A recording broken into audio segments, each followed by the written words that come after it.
CSS में। तो पिछली वीडियो में हमने सीखा था कि flex box CSS flex box क्या होते हैं CSS में।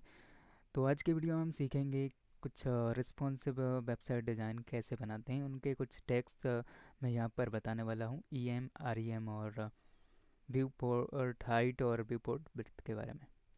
तो यहाँ पर मैं एक्सक्लेमेशन मार्क लगा लेता हूँ और मैंने यहाँ पर tube28.html नाम की फ़ाइल बना ली है और डॉक्यूमेंट की जगह लिखता हूँ। तो मैंने यहाँ पर अपने टाइटल में लिख लिया है CSS रिस्पॉन्सिव डिज़ाइन। कंट्रोल से सेव किया और यहाँ पर मैं H1 यहाँ पर डाल लेता हूँ। सबसे पहले तो एक H1 डालकर, एक नहीं, यहाँ पर मैं तीन, तो मैंने यहाँ पर तीन हेडिंग यहाँ पर डाली हुई हैं, फर्स्ट हेडिंग, सेकंड हेडिंग और थर्ड हेडिंग। अब यहाँ पर मैं लाइव सर्वर ओपन करूँगा, ओपन विद लाइव सर्वर करूँगा और हमारी तीनों हेडिंग यहाँ पर आ चुकी हैं, फर्स्ट हेडिंग, सेकंड हेडिंग और third heading. CSS responsive design यहाँ पर टाइटल में लिखा हुआ है। तो मैं यहाँ पर आईडी यहाँ पर देने वाला हूँ मैं, तो सबसे पहले तो मैं हेडिंग में आईडी दे देता हूँ। फिर हम बात करते हैं कि हम EM REM और व्यू पोर्ट हाइट और व्यू पोर्ट विड्थ कैसे सेट कर सकते हैं। तो यहाँ पर मैं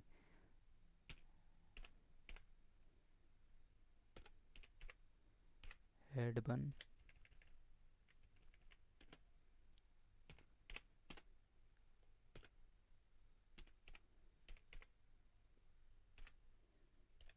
हेड 2,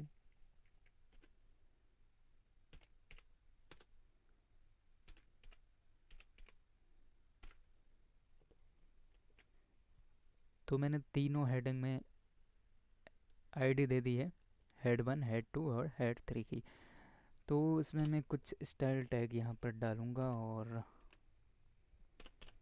यहाँ पर मैं सबसे पहले तो मैं एक इन तीनों हेडिंग को एक कंटेनर के अंदर डालने वाला हूँ। तो यहाँ पर लिखूँगा div dot container, div dot container यहाँ पर लिखूँगा और अपने जो पीछे वाला div है उसको कट करके मैं नीचे पेस्ट कर दूँगा, ताकि इसको सबसे पहले तो फॉर्मेट डॉक्यूमेंट करूँगा ताकि ये हमारा अच्छा दिखने लगे, हमारा कोड थोड़ा साफ़ सुथरा दिखे। और अब यहाँ पर मैं स्टाइल टैग में कुछ CSS यहाँ पर डिफाइन करने वाला हूँ। तो सबसे पहले तो मैं डॉट कंटेनर की फॉन्ट साइज़ को कुछ बढ़ाना चाहूँगा। डॉट कंटेनर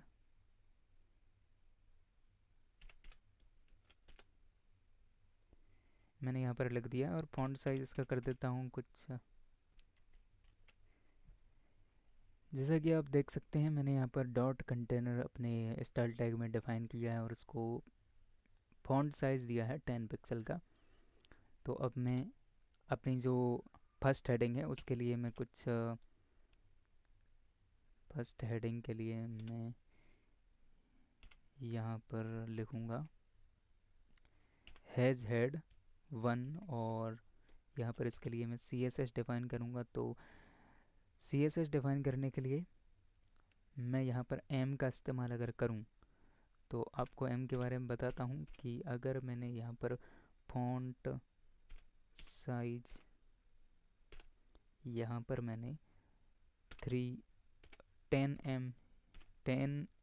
M अगर यहाँ पर मैंने इसको फॉन्ट साइज़ दे दी अपने हेड 1 को, जो अपनी हेडिंग है, हेडिंग फर्स्ट हेडिंग है, उसको मैंने 10 M की मैंने फॉन्ट साइज़ दे दी है। और अपना जो कंटेनर था, जो हमारा पूरा डिव कंटेनर था, उसके लिए मैंने 10 पिक्सल की हेडिंग दी है।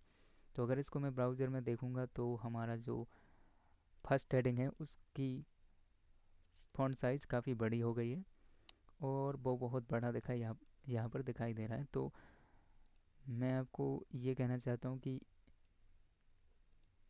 जो हमारा EM होता है, EM टैग जो हमारा होता है वो अपने पेरेंट का 10 गुना, पेरेंट का उतने ही गुना यहाँ पर ले लेता है। जैसे यहाँ पर मैंने 10 लिखा था तो 10 लिखने पर उसने 10 गुना हाइट ले ली थी, 10 गुना साइज़ ले ली थी। लेकिन अगर यहाँ पर मैं 4 लिखूँ, 4 EM अगर लिखूँ तो यह 4 गुना यहाँ पर हो जाएगा अपने पेरेंट से।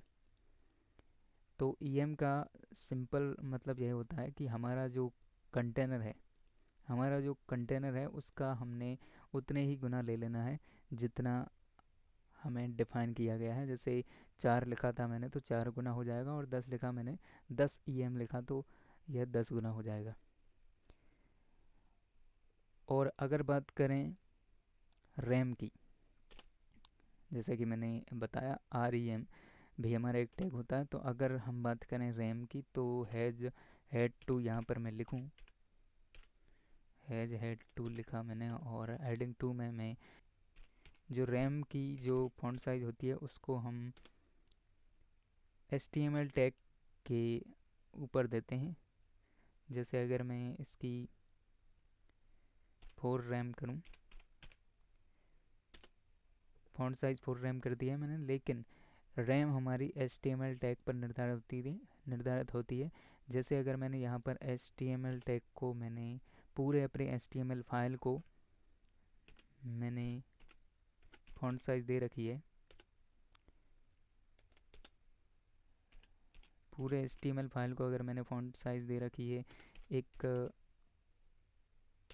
फिक्स फॉन्ट साइज दे रखी है, जैसे मान लो 30 पिक्सल मैंने पूरी HTML फाइल को अपनी फॉन्ट साइज दे रखी है, तो हमारा जो, इसको मैं कमेंट आउट कर देता हूँ और इसको भी मैं कमेंट आउट कर देता हूँ ताकि आपको ये कोड मिले और आप आसानी से इसका रेफरेंस ले सकें। तो मैंने जैसा कि बताया HTML में जो हमने डिफ़ॉल्ट फॉन्ट साइज़ दे रखी है उसकी उतनी गुना, जितने गुना मैंने यहाँ पर लिखा है, जितने मैंने यहाँ पर लिखे हुए हैं उतने ही गुना वो अपने फाइल से उतने ही गुना साइज ले लेगा। जैसे कि मैंने HTML टैग में 30 पिक्सल लिखा है तो उसने 4 रैम में 4 गुना 30 से 4 गुना 120 पिक्सल इसकी हाइट हो गई है, 120 पिक्सल इसकी साइज़ हो गई है। और तो ये हमारा रैम और EM हमारा यहाँ पर टैग होता है। तो अगर मैं बात करूँ व्यू हाइट और व्यू विड्थ की, तो इन सबको मैं कमेंट आउट कर देता हूँ, फिर हम बात करते हैं view height and view width की। तो सबसे पहले तो मैं डॉट कंटेनर में बैकग्राउंड सॉरी एक बॉर्डर यहाँ पर देना चाहूँगा। बॉर्डर दे देता हूँ मैं 4 पिक्सल सॉलिड ब्लैक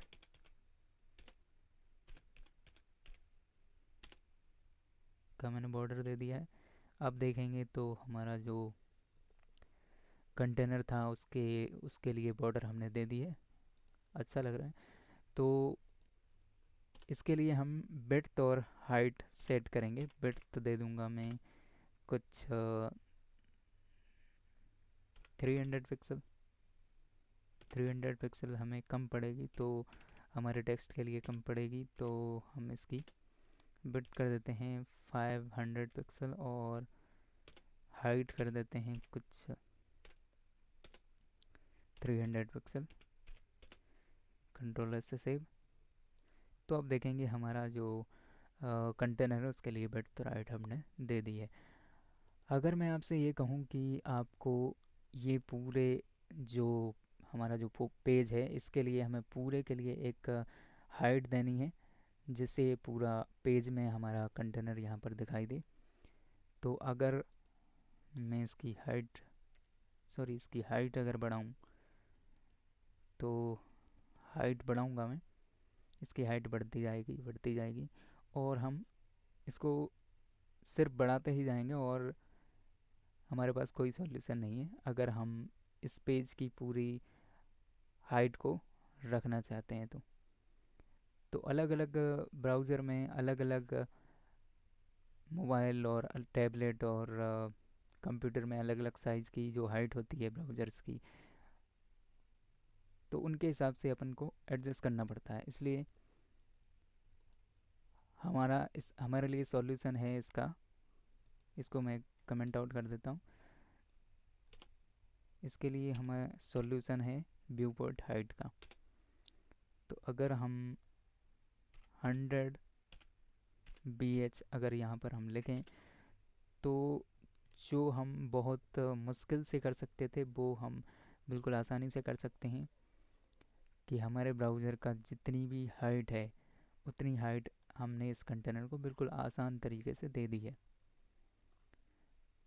तो ये हमारा व्यू पोर्ट हाइट होता है, और इस ऐसा ही हमारा व्यू पोर्ट विड्थ होता है। तो मैं इस विड्थ को भी कमेंट आउट कर देता हूँ, और यहाँ पर ये हाइट को अनकमेंट करके विड्थ को भी यहाँ पर सेट कर देता हूँ। जैसा कि मैंने बताया व्यू पोर्ट हाइट होती है, वैसे ही व्यू पोर्ट विड्थ भी होती है। तो 100 VW लिखूँगा और कंट्रोल एस से सेव करूँगा। ब्राउज़र में देखूँगा तो हमारा जो ब्राउज़र है उतनी विड्थ मुझे उसने दे दी है ऑटोमेटिक। खुद ने चेक किया कि इस ब्राउज़र की कितनी विड्थ है और कितनी हाइट है, तो उसने खुद ने चेक करके अपने हिसाब से एडजस्ट कर लिया है खुद को। तो ऐसे हम व्यूपोर्ट हाइट एंड विड्थ यहाँ पर दे सकते हैं। तो बस दोस्तों, आज की वीडियो में इतना ही था, और ये सोर्स कोड आपको मिल जाएगा मेरे डिस्क्रिप्शन में। और अगर आपने इस प्लेलिस्ट को एक्सेस नहीं किया है तो इसको भी एक्सेस कर लीजिए, और यहाँ से बुकमार्क कर लीजिए और सेव कर लीजिए। तो चलिए दोस्तों, मिलते हैं नई वीडियो में नई जानकारी के साथ, नई टॉपिक के साथ। जय हिंद, जय भारत।